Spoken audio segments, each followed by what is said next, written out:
Welcome to the Author Entrepreneur Collective, the podcast where we interview authors about their books and their businesses. I'm your host, Stacy Matson, and I'm the author of Bucket List Living, Living Your Purpose, and owner of Bucket List Unlimited. Today we have Josi Mara Smith, who is a licensed marriage and family therapist, and she is going to speak about her book, From Broke to Booked. And welcome, Josi. Thank you so much. Thank you. How about you tell us a little bit about yourself and your business and your book, and then we'll start the questions. Sounds good. I'm originally from Brazil. I have lived most of my life now here in America than there, although I still have an accent. And I have been in private practice for 10 years. Um, I so people always want to know like what are your specialties? I work with trauma, chaos, and stuck patterns. And love what I do. I'm also a supervisor, secondary supervisor for people that are aspiring to be therapists. They do need to have a supervisor for 2 years or more, depending on the pace that they're going. So I'm also a supervisor and I do business consulting. Nice. Yeah. So, Recently adding the okay. book, right? Sorry. Yeah. Yeah. Oh, you're fine. Yeah, I'd love to start with your story. You went from starting over as a single mom to building a top 1% practice. What was that transition like emotionally and practically? Yeah, so I was a baker. I worked under the Cheesecake Factory for 8 years. And at that time, I've noticed that with my marriage, I was married with my first husband for almost 10 years. I realized that I was going to have to be the breadwinner of the family because he had several problems finding a job and keeping a job. So while I was still married, I decided to go back to school to become a therapist. And then soon after I graduated, that's when the divorce came about. So I saw myself with two little kids. My daughter had literally just turned 3, and my son was 7. No financial support from him. And I was like, this is it, right? I have to make this new work. There is no Mhm. like, I'm gonna see if this work. Um, Emotionally, I would say there was a lot of numbing in the sense of I was just going through it and surviving. It was literally like I didn't have time to mourn a marriage ending. I didn't have time to let fears creep in. It was literally like you have no choice but make this new work because now you're the solo provider for you and your two little kids.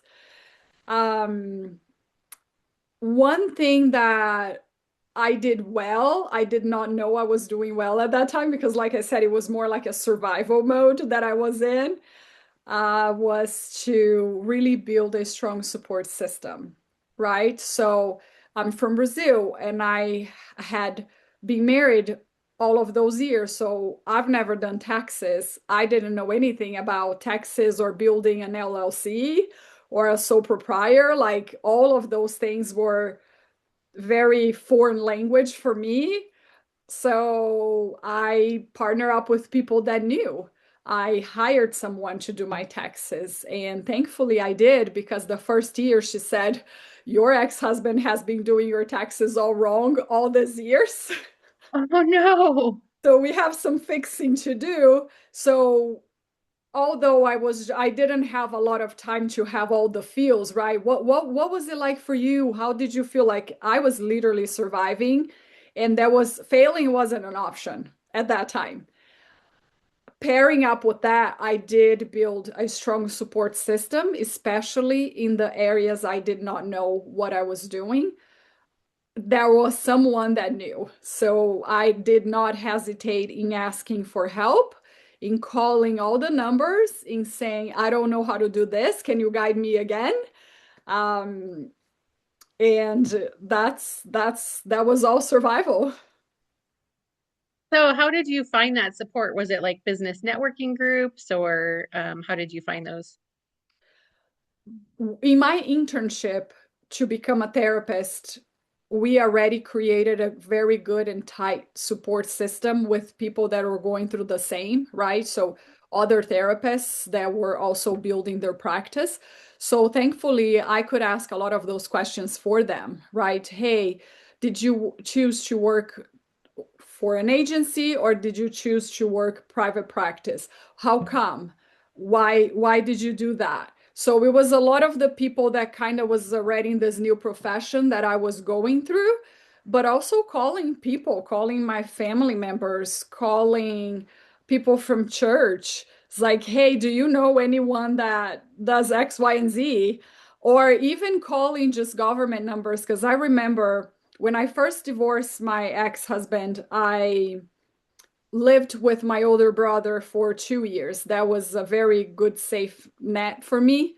He was, at that time, he had a big home and he was renting one of his rooms. So I just rented from him. But 2 years in, I was like, okay, it's time for me to move on my own. And I bought a very, very small condo. It was super cute. I loved that condo. It was just for me and my two little kids, right? But I heard that you need to call the sewer company. I had no idea. We don't call sewer companies in Brazil. It just comes with the house. Right. So I literally called them and I said, I'm a single mom. This is my first condo. I learned that I need to call you guys to make this thing work. How can you navigate with me? Like I had no shame saying, I don't know how this work and how this works. And I wasn't embarrassed to say, can you say that again?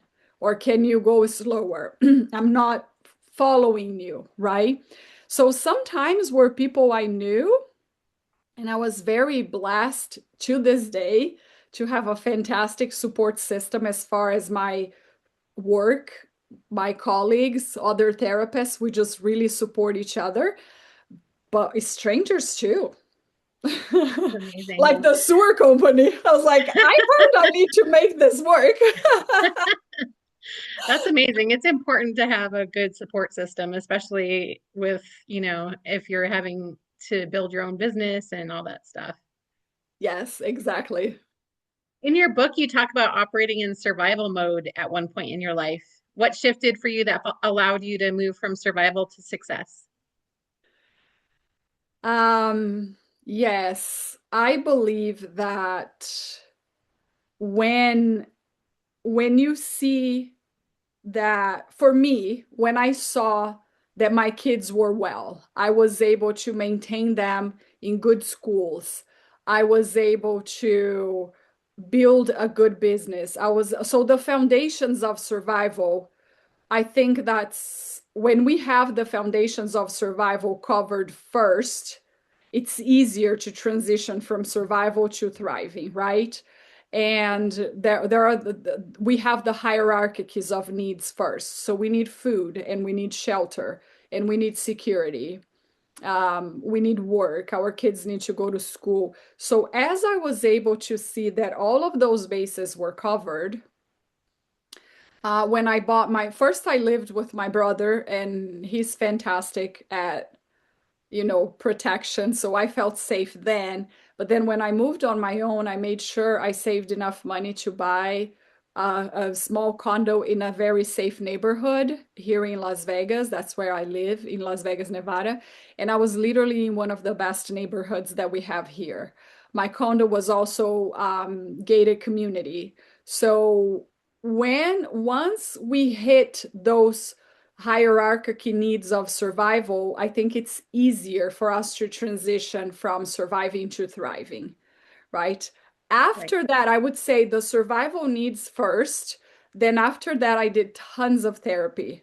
And people are like, oh, you're a therapist and you go to therapy. I believe every good therapist needs a therapist. And I had a fantastic support system. I still have my therapist. I don't go to her weekly anymore, but she's still there as part of my network if I need from time to time. So I made sure that surviving, me and my kids were safe and having the basics. And then I also went ahead and I healed myself because there was a lot to heal there for sure. Yeah, that's amazing. Yeah. One of the most fascinating things is that you built your practice 100% organically. You said no paid ads or algorithms, right? So, what do you think people misunderstand most about growing a business today? Yeah, that's a very good question. I believe that people either think that I'm going to, if I'm speaking, for example, for therapists, right?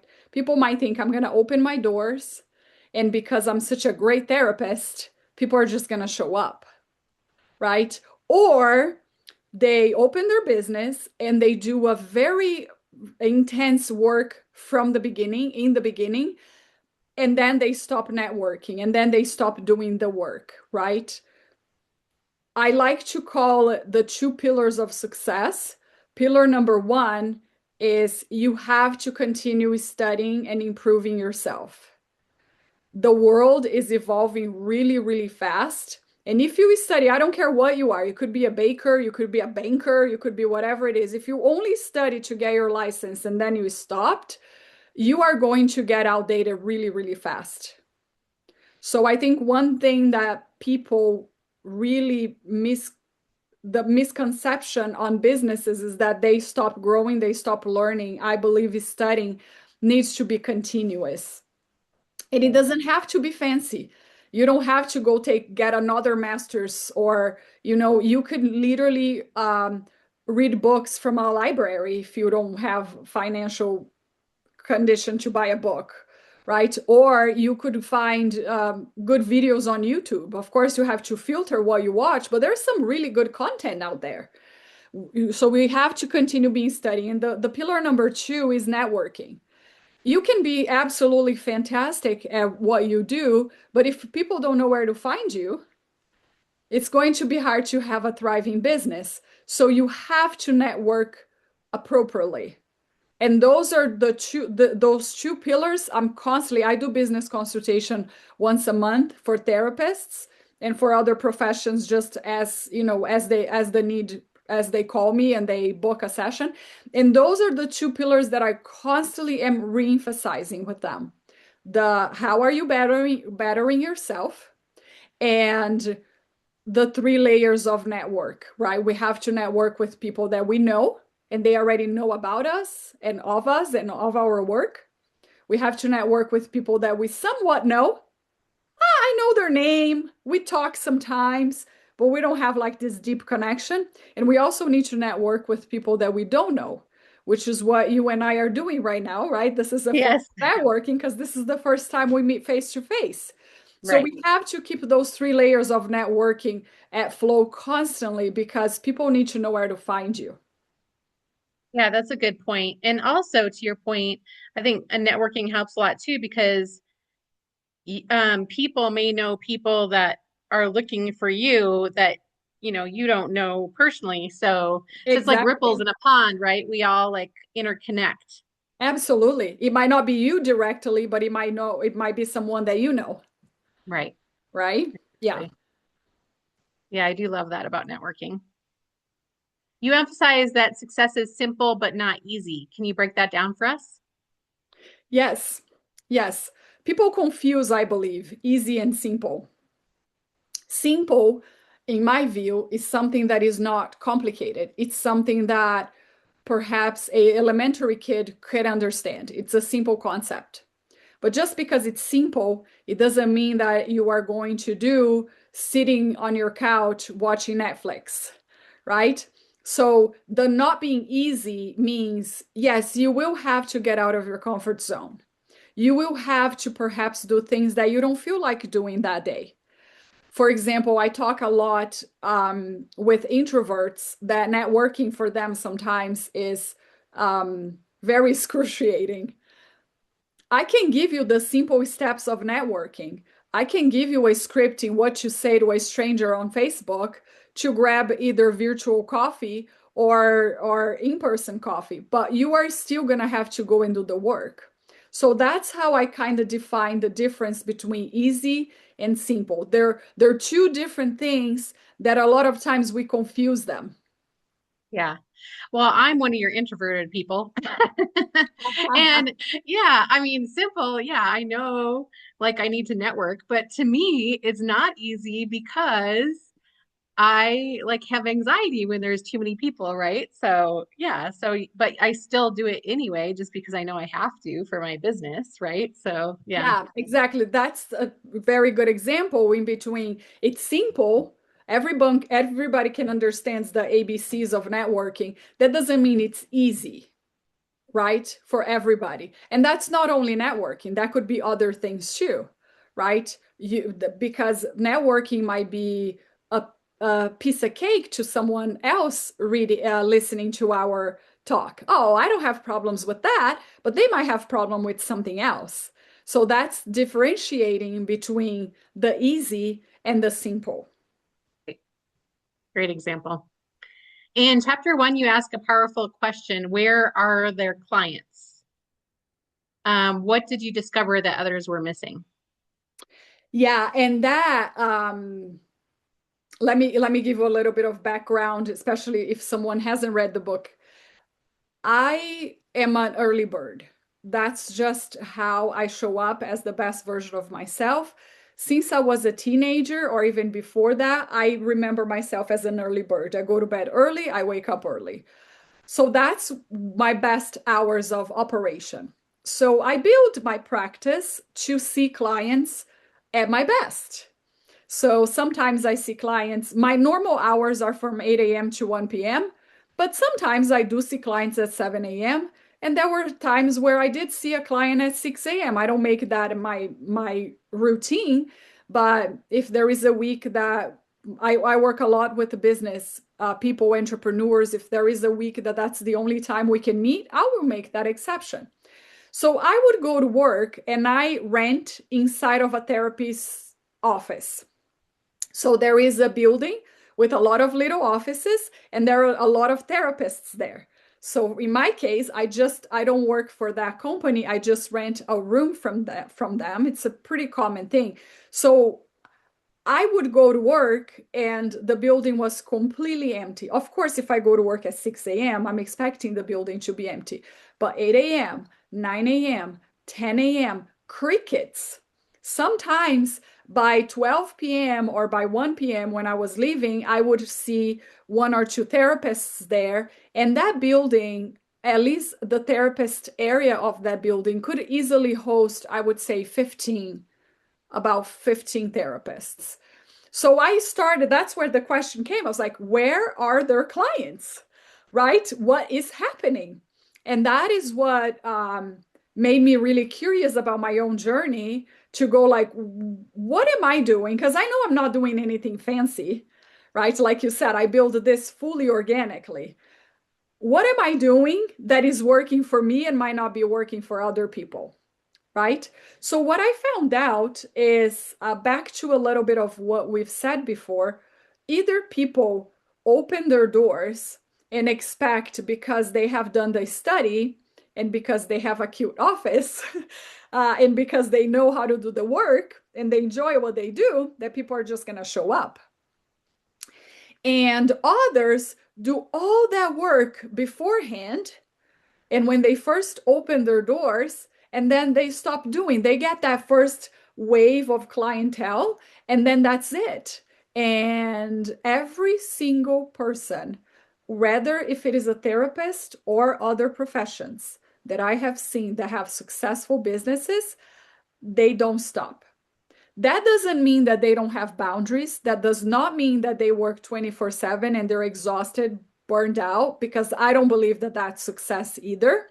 Then that's why my book, the subtitle of my book is Build a Business That Feeds the Soul and Pays the Bills. Because I think that they come in combination, but they are not just waiting for people to find them. And that's what I found. The therapists, they are not the therapists that don't have a full practice. They are not networking. They are not continuous studying. I every single year I make a goal for my business, one goal for my business every single year. And a lot of times has to do with a new certification or a new specialty. Because if I stop learning and growing, eventually I'm not going to be full anymore. Right.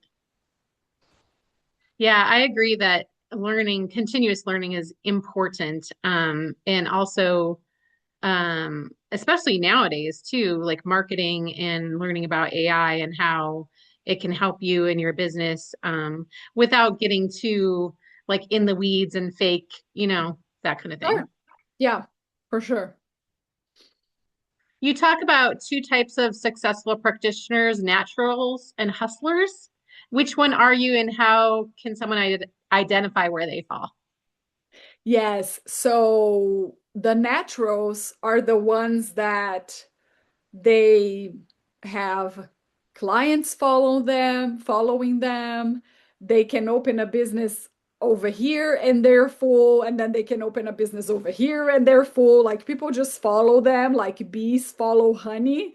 From in Mhm. Brazil, we have a saying when someone is like natural, we call it they have honey because the bees just come to them. And the Yeah. hustlers are the ones that perhaps that doesn't come to them easily. They just don't attract people just by breathing, but they find a way to do so. So they hustle because it doesn't come natural.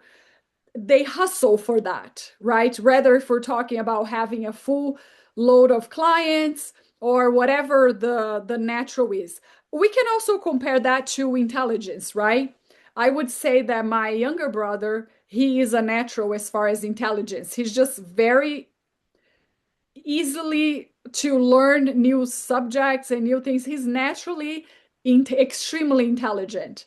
I am a hustler. I need to really study. I need to really read the material. I need to really make the notes in order for me to learn the same content. As an example, my younger brother is also a marriage and family therapist like me. I studied basically 24/7 for 6 months straight, and I'm not exaggerating. Like when I say 24/7, if I would wake up in the middle of the night, I would study a little bit for our Board of Examiners test. It's a very difficult test in order for us to become fully licensed, and most people don't pass it first time. So I passed it first time, but I studied for 6 months, 24/7. At that time, I was already divorced. So the days that I didn't have the kids and I wasn't seeing clients, I was studying. And sometimes I would study, like my Sundays would be from sun up to sundown. My younger brother, which is a natural in school, he studied for 3 weeks and he passed the test. Wow. That's the difference, right? Yeah. Between being a natural and being a hustler. So if things come natural to you, right? Perhaps you are talking about networking and you go like, huh, funny. I don't see myself networking, but I know a lot of people, and a lot of people know me, and a lot of people refer to me, and I don't even have to do anything. That means you are a natural. But if you're not a natural like me, I'm not a natural, whether if it's in school or in business, I have hustled my entire life. I had to figure things out, right? Things don't come natural to me. Sometimes you look at the natural and you might say, oh, success is not for me because look how easy it is for that person. And I don't get that. That doesn't mean that. That just means that you are a hustler. You are not a natural. As far as people goes, my older brother, I have two brothers, an older brother, a younger brother. My older brother is a natural as far as having honey. Everybody loves him. The metaphor, right, of having honey. Everybody loves him. He attracts everybody. There is not even one person in this world that is mad at him or that he's mad at. Like he's just very natural as far as people goes, right? So I might look at my older brother and say, "Oh, this client business thing is not for me because look at him and look at me." Or I might look at my younger brother and say, "Oh, shoot, I'm not as smart as him. Therefore, I shouldn't do this profession or I shouldn't pursue this dream." So that's when you know if you are a natural or a hustler. Yeah, I would say I'm definitely a hustler, but you know what? It's It means I'm resourceful Exactly. 100%. because I Yeah. figure it out. Yes. Yeah, and to your same point, like people, it doesn't matter if they're a natural or a hustler, you should still pursue your dreams, especially Exactly. if they're calling to you. Yeah. And sometimes we don't for the lack of knowledge because we don't know. We just look someone having it so naturally and we go like, "Oh shoot, that must not be for me because look how easy it is for that person." Right? So that's the importance of knowledge. Yeah, and networking too, because you don't know what you don't know, but somebody else knows and you can contact Exactly. them, right? Yeah, like you did before. 100%. Yeah. You break down things like attracting clients, keeping them, and building referrals. Which of those do you think is the most underrated? Yes. I believe building referrals. Well, let me back up a little bit. Back to the question, where are their clients? I figure that they weren't doing any of the three. So if you have a business and you're really struggling, check those 3 points. And it doesn't matter if you're a therapist or not. Like literally, this book is not just for therapists. It has the therapist language because that's what I am. But if you look at a business and it's not thriving, it's missing those 3. But I don't think people take the referral building as serious as it is, and they don't see it as actually a superpower. Because here is what happens. Me as a therapist, I have my specialties, which means I don't see everybody and I don't treat all the problems because then I'm not going to be any specialist in what I do. Right. So one example is I do not see kids. I think for in order for you to see kids, that's a very specific specialty that you have to have, and I just didn't go that route. Plus, I already have 4 kids of my own. That's Right? enough, right? That's that's a lot of kids, right? So, I also don't see eating disorders. I specialize in other things. I don't specialize in that. So if someone calls me, I'm breaking down the power of networking. Sorry, the power of referrals. If someone calls me and say, "Hey, Josie, I heard you're such a good therapist, such good things from you. We heard of you. Can you please see me? I'm struggling with food." I would say, "Oh, that's not my specialty. However, I have 3 other therapists that's her specialty. They dedicate their lives to that, and you're gonna get way better results with that with them." But I spend time to get to know the 3 therapists that are really going to be able to do a phenomenal job. I'm not just saying this. Right. And then I tell them, please let them know that Josie referred you to them. Hey, I'm calling. Josie referred. Now Josie is in their brains, the other therapist's brain. So if you do a referral list in a smart way, you are serving the person that called you and you couldn't see them because we're not going to be able to see them all the time. Right. Everybody that wants services, that's just impossible, humanly impossible. So Yeah. eventually you're going to get full and eventually you're going to have to refer. By referring, the other professionals have my name in their minds because I'm saying like, hey, Josie referred to me. And the client, on the other hand, is going to be satisfied because I refer them to someone that does a really good job. Right. And a lot of times they come back to me, hey, I have an uncle that is struggling with trauma. Can you see them? Oh, yeah, that's my specialty. Right. So the referral, the power of building a strong referral network is that could be another form of networking without you really networking. Exactly. You make a good point. Like collaborating. I think that's a good word for it. Collaborating. Collaborating and spreading a good uh, a good name of your profession, right? Right. The profession is getting a good rep out there because you are serving the profession well. By serving the profession well, more people is going to look for the services, and that is going to eventually going to come back to you. Right. Yeah. Helping more people always is a good thing. Yeah, yeah, for sure. A big part of your book is self-knowledge, understanding both your limitations and your strengths. Why is that so critical in business?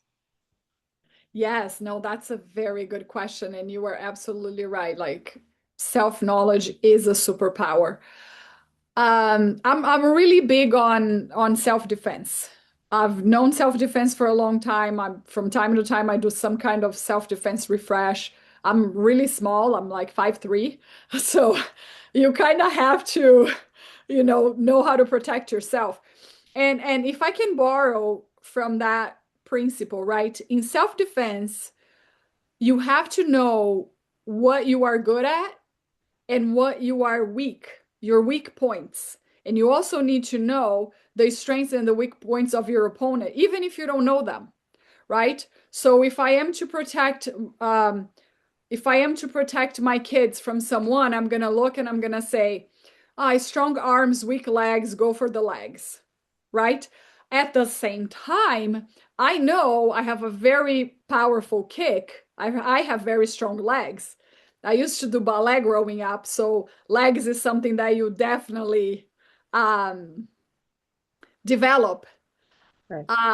And then on the other hand, I'm also fast because I'm small. I'm usually faster than big people. So by knowing that, look at how the advantage that I am already just knowing that, right? Right? Right. Hmm. So that person is really big, go for the legs. You're probably not going to be successful with the upper body. You have strong legs, go low, use your legs, and you are faster because you are smaller. Right. And that's the same thing in business. We have to know our weak points so we can either study more, learn more, or ask for help, call our support system. And we also have to know what we're good at because these are the things that we're not going to have to spend a lot of time. We can resource our time in the things that are lacking. So that's actually doing that self knowledge. Actually, we can rename it by saying, do business smart. Do business in a smarter way. Yeah, that makes a lot of sense. And for my business or whatever, I was good at, travel and event planning and stuff like that, but I'm not good at technology. So I had to spend a lot more time learning the technology Exactly. because I wasn't good at it. So yeah. Exactly. You talk about identifying your limitations as a superpower. That's not something people usually hear. Can you expand on that? Yeah.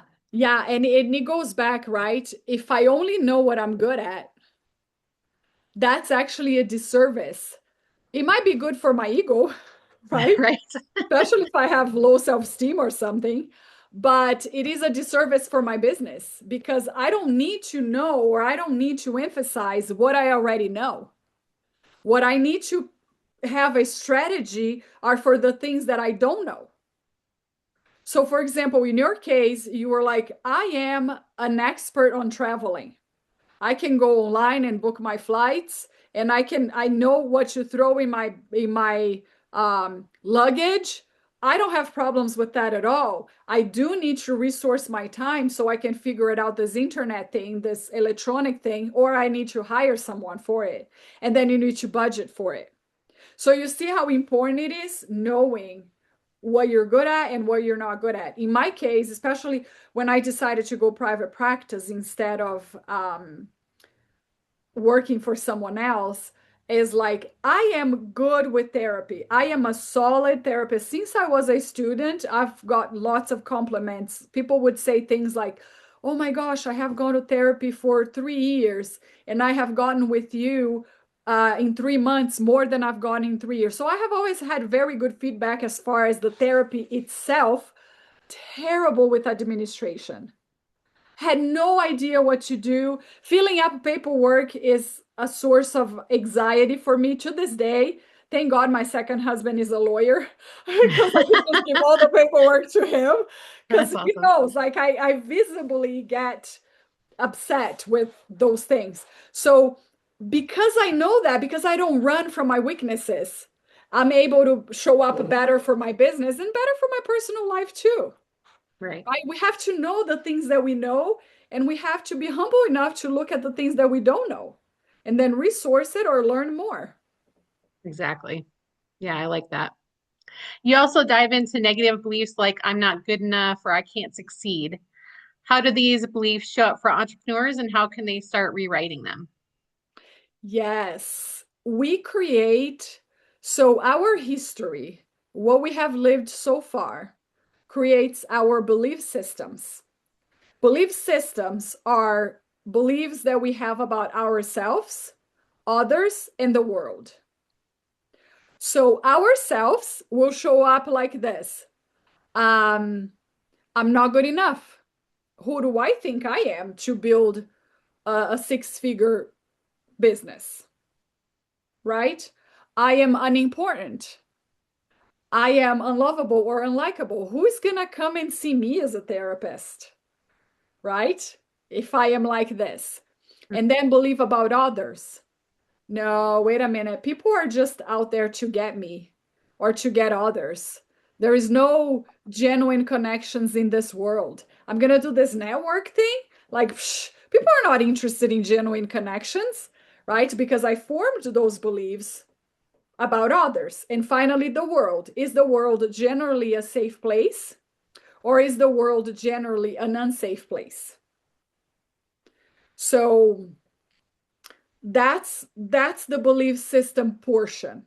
And the belief system will guide everything. How I'm going to show up in a networking event, how I'm going to show up in a business meeting, how I'm going to show up in life, right? Um, a way for us to, there are several ways for us to treat that, so to speak, right? It also depends on how ingrained they are in us. On a scale from 0 to 10, do I have significantly more positive view of self or negative view of self?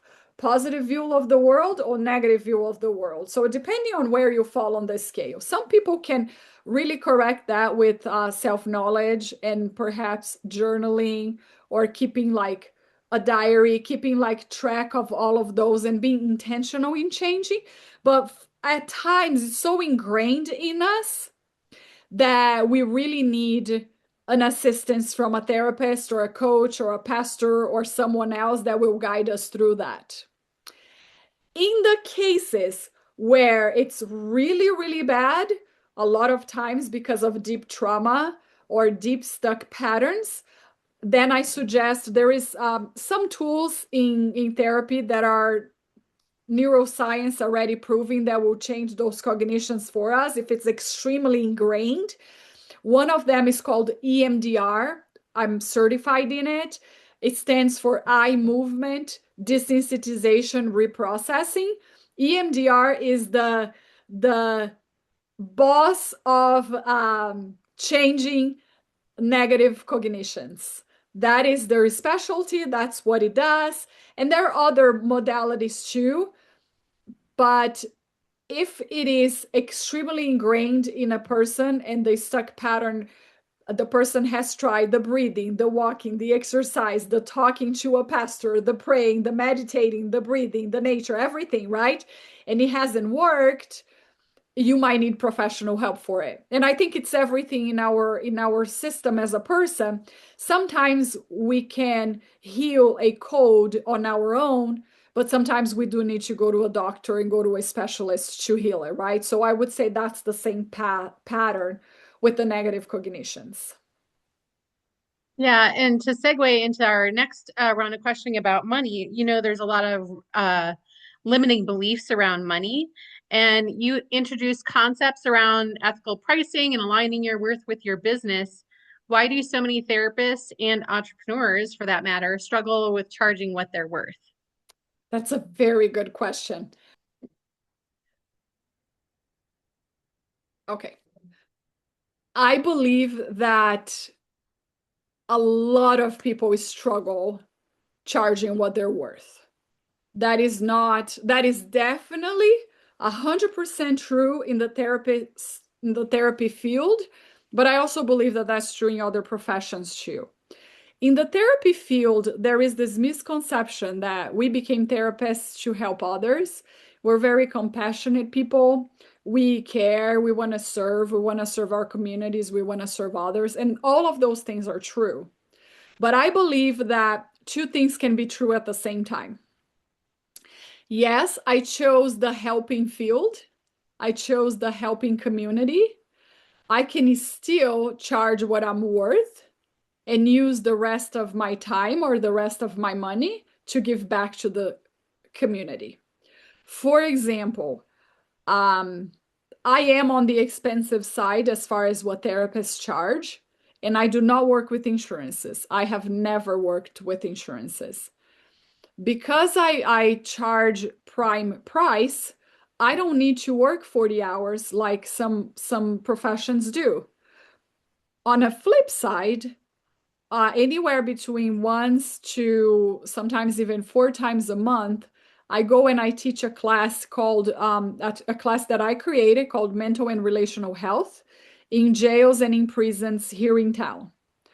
Oh, With that, I easily touch um 40 to 80 people a month, and they're not paying me anything. It's my gas, it's my time. I'm the one that creates the class. If I bring printouts, right, handouts for them, it's, my printer, all of it. And I don't get paid to go, I don't get paid to come back, I don't get paid to teach. So because I have a prime practice, because I charge what I'm worth, I am able to give back to the community in such a huge amount. I'm also, my practice is open for community crisis or hospitals, schools, churches. When we had the October shooting here in Las Vegas, I opened my practice to see anyone that wanted to come and see me that were affected with that, all for free. And not only me, but other therapists did that too. We did that for months. There was no end to our free services because I charge what my business is worth and what I'm worth. I'm also always studying. Remember, that goes back to that principle. So I'm always bring what's the best in my field. I can serve much more. So this misconception of I am in the serving field, I should love people, care for people, therefore I need to accept all the insurances and I need to see people for free and I need to, you know, that makes us burned out, and that makes us being able to give back less, not only to the community but also to our families. yeah, that makes sense. Yeah. Well, that's amazing that what you do. It's very, very cool. Thank you, and I have a lot of fun with it. It's so rewarding. Yeah, I bet. What mindset shift someone can make today to improve their relationship with money? Mm, that's a very good one. I think, first of all, it comes with knowledge, right? I need to know what is my relationship with money. Believe it or not, a lot of times people don't know. You would ask this question, and people would just look at you with like a blank state face and go like, what are you even asking me? So I would back it up and I would say, what is my relationship with money? And then I would also ask, what is my relationship with my worth? Do I think I'm worthy? Do I think I'm important to get paid what is the correct price for what I do? Hmm. Right? We also have to be realistic.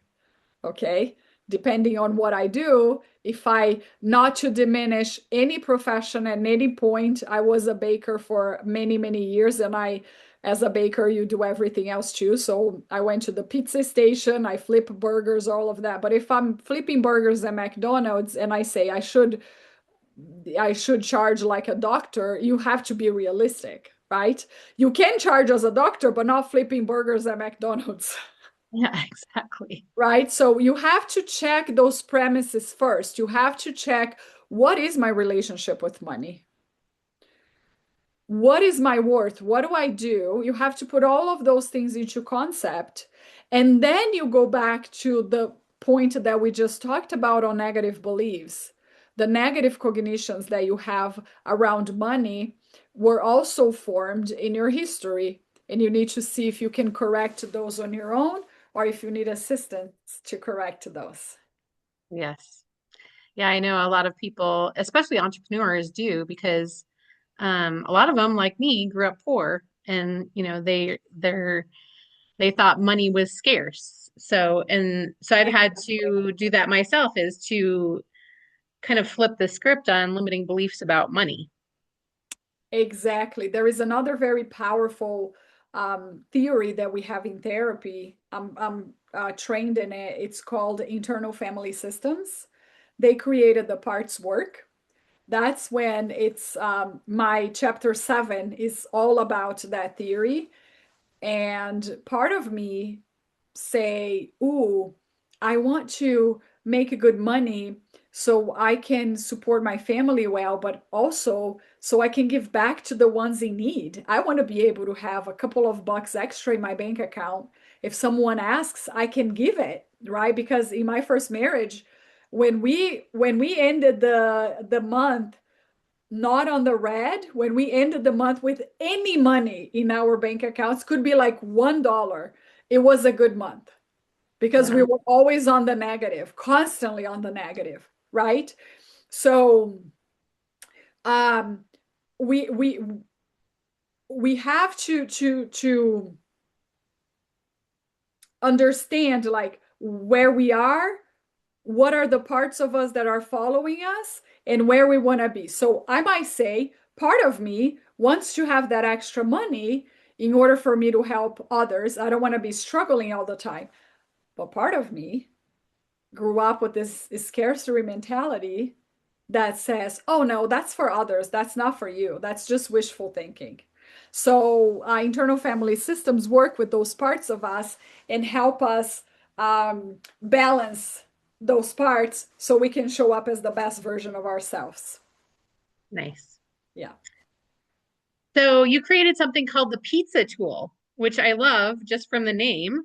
What Yes. is it, and how can it help entrepreneurs simplify their businesses? Yes. So the pizza tool is or an organizational tool. So you're basically going to get a blank piece of paper and you're going to draw a circle, and then you're going to cut that circle like if you're cutting a pizza, and you get the slices.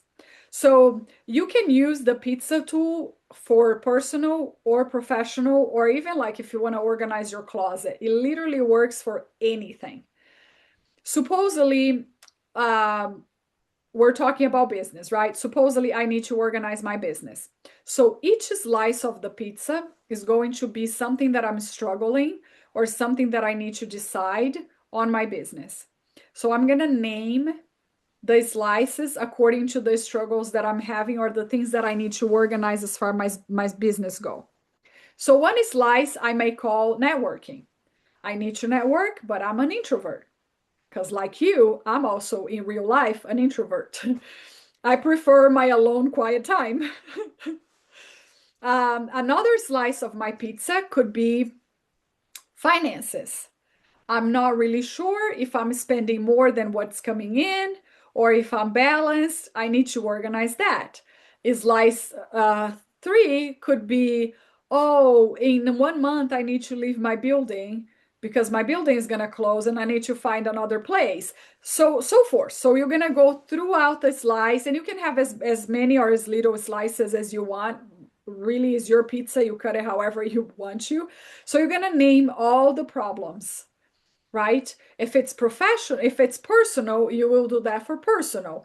If it is, you just give a theme to your pizza. What is this pizza organizational thing?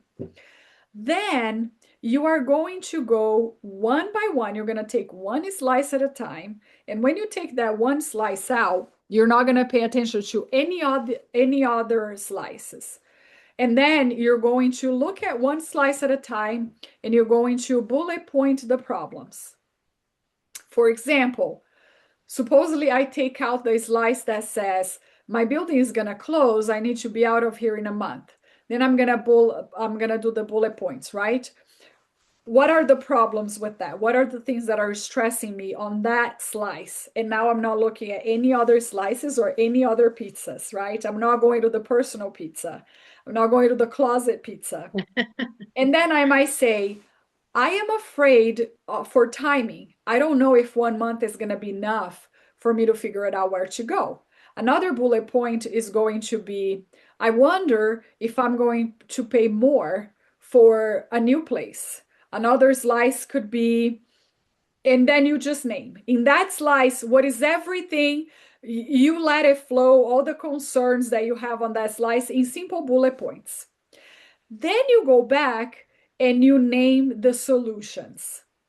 So, for example, I don't know if I'm going to have enough time. Okay, that's a very good point.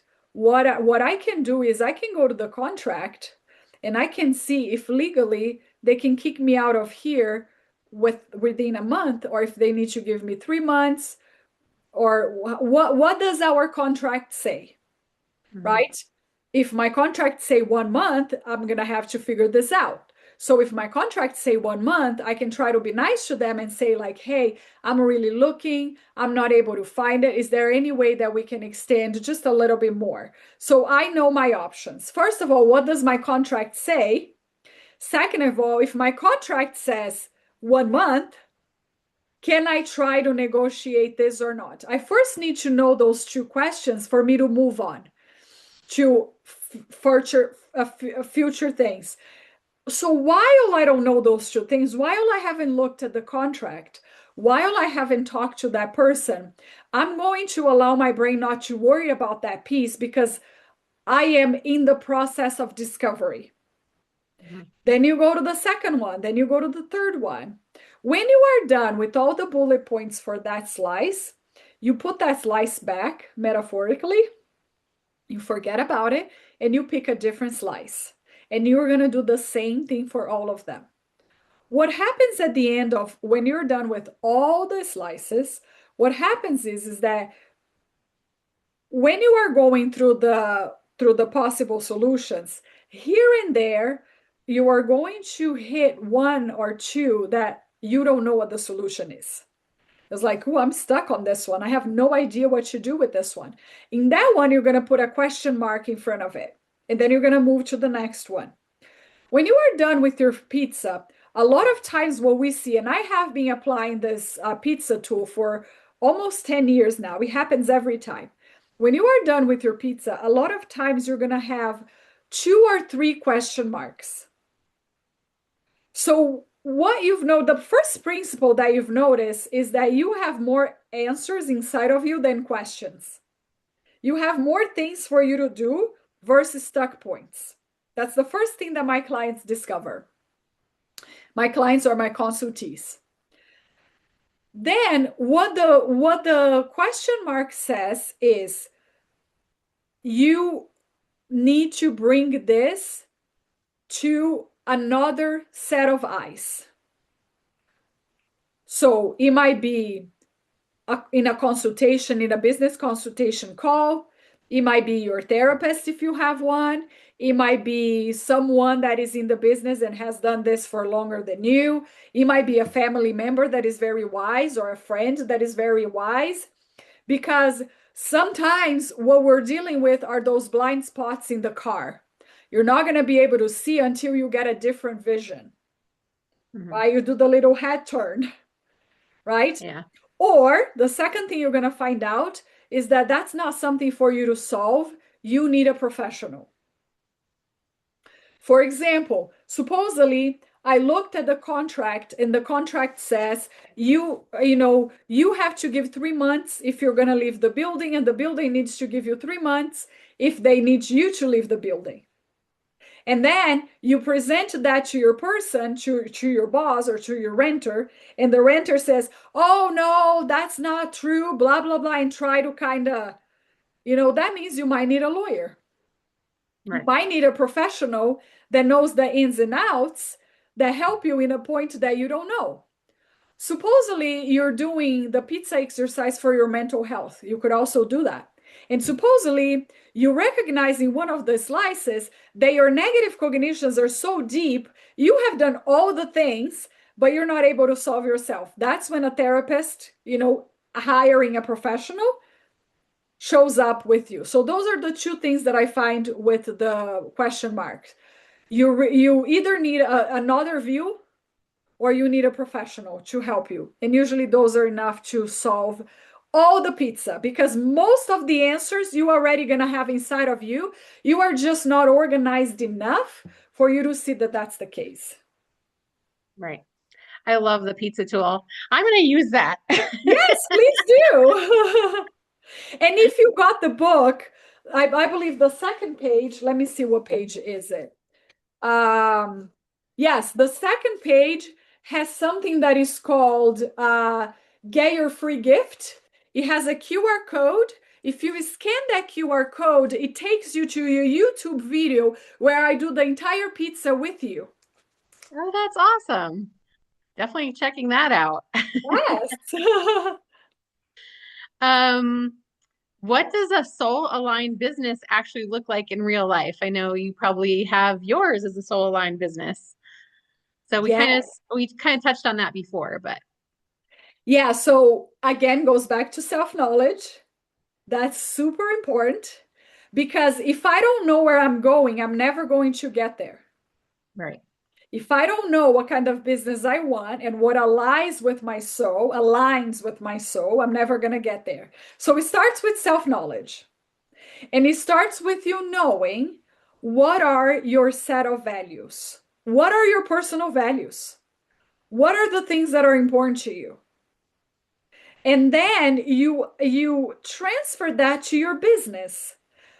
Based on my own personal values, what are the values that I'm going to bring to my business? And that's when you build a business that aligns with your soul. I can give you an example with my own business. When you see, and there is nothing wrong with it, I'm not saying this in a bad way at all, but when you see therapists' sites and therapists' mental health um, commercials and stuff, they're very soft colors.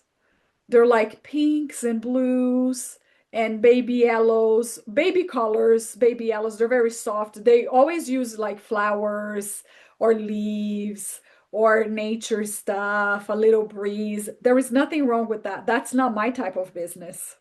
Hmm.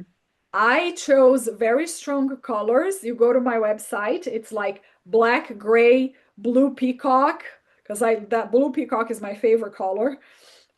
Gold, silver, because I am a very bold therapist. Part of my value is I hate wasting people's money and time. Hmm. So if I'm going to charge prime price, I am going to deliver prime delivery. My clients, I am trained in all the tools that are scientifically proven because part of my value is I don't like people wasting my time. I don't like wasting anybody's time. So my core pillars in my business is efficiency, boldness, growth, right? If someone needs a gentle therapist, I am not a good fit Hmm. because I don't even know how to be gentle or how to be fake in that sense. Hmm. So people that see me, they like the blunt, they like the go, go, go, they like the boldness. That doesn't mean that I know how to space out not to hurt the client system, but I know my values and I present myself as I deliver what I tell my website says, right? Even when I was choosing the cover of the book, it's an arrow, right? It's very direct, it's very on point, it's very. So because I know me, because I know my personal values, because I know the things that are important to me, efficiency is very, very important to me. Very important. I would rather not know your birthday, not remember fluffy stuff about your life, but you're gonna get in and out and you're gonna get healed, then all of that. As a matter of fact, many, many years ago, I think I was still a student. I got a client leaving my office because I forgot her birthday.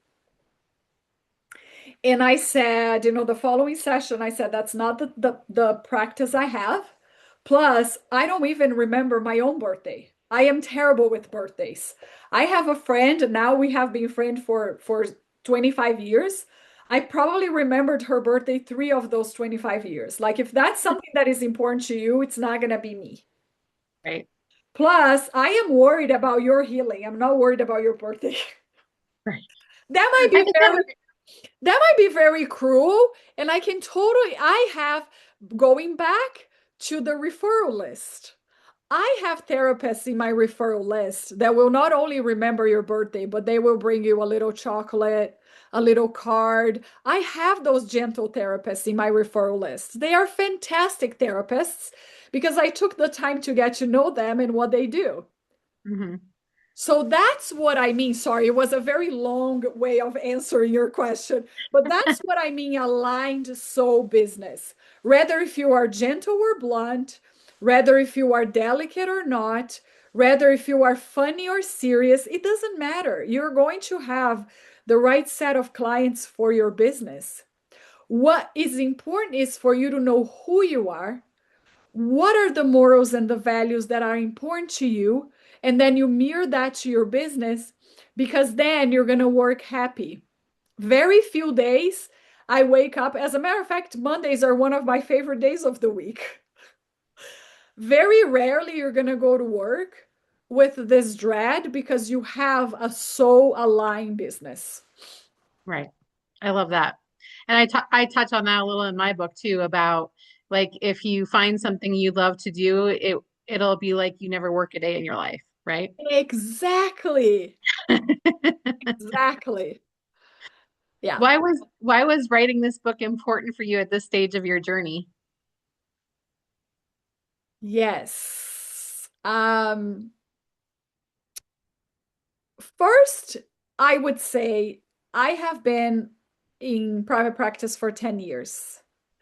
And I always want to bring some kind of novelty to what I do. I think that's very important to keep the passion alive. And my business now is at a point that is very self-sufficient. I still do the networking, I still do the simple but not easy work. I still do all of that. But my business is pretty much self-fulfilling. I was sitting in a meeting today and my phone popped up and I got a new client, right? But I want to keep the novelty. And that was one of the things that I always had in my heart. I just didn't know the how. How do you even go about writing a book? Do I just sit down and start typing stuff on my computer? Right? Right. Um, so part of it was that wanting to continue the novelty, the excitement in something that I was already doing very successfully and very fully for 10 years. Second is I am super passionate about teaching and about public speaking because I think public speaking is a form of teaching. I just love teaching and sharing knowledge.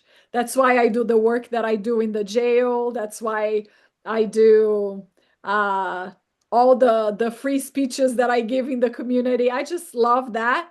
And I believe a book is the best way to place yourself as an expert. So I was thinking, my business is doing really well. My clients are solid. I see about 20 clients a week. That's for the price that I charge, that's more than sufficient to, keep uh, my kids safe and my family running and the lifestyle we want to have, right? Now, how do I get into this world as a teacher, as a speaker? I need to become an expert in the field, and a book just has it's the face of that, right? When you write a book, you immediately become an expert in what you wrote. So that would be the second reason why I wrote the book. Perfect. What kind of impact do you hope it has on your readers? Oh, I really hope that they don't get stuck in their limitations only. We need to know our limitations so we don't get stuck. And that they not only pursue their dreams, but in whatever they do, rather if they are, therapists, coaches, or something completely different, right? They are financial advisors or whatever they are. I really hope that they can get into the point where they do build a business that fills their soul and pays their bills. A lot of times we see people that are very passionate, like artists, for example. They're very like their souls are fulfilled, but not their bills. Their bills are not paid. Or someone that has a job that pays all the bills and more, but they're not satisfied. They're miserable with what they do. So I really hope with my story and the lack of fluffiness, right? Just like the organical things, very systemical things that we can do, that people can find that balance between doing something that fills their soul but also pays their bills. That's beautiful. That's all the questions I have for you today. Do you have anything else to add before we close out? Well, thank you so much for Of course. having me. And I love your book and the title and all of that. I am here available. I'm going to give you my phone number for you to put on the description. Texting me is the best way to reach me out. Email sometimes takes me a little longer to get to it, but text message is definitely the fastest. And then, yeah, I just really hope that people can get the book and looking for Amazon review. So if you do get my book, please take a second to write a review and let's communicate. Let's network. Let's collaborate. You don't have to be a therapist or even in that mental health field at all. I am just very passionate about getting to know people and collaborating and exchanging knowledge. Thank you so much for the opportunity. You're welcome. Thank you so much for being here. It was so much fun to talk to you today and to learn all about your book and your business. And I love the pizza tool. I love that. If you like to know more about Josi's book or business, I'll put the links in the show notes. And if you got value from today's episode, please remember to subscribe, share it with others, and leave a review. It helps me bring more incredible author entrepreneurs onto the show. Until next time, keep building, keep growing, and keep showing up for life.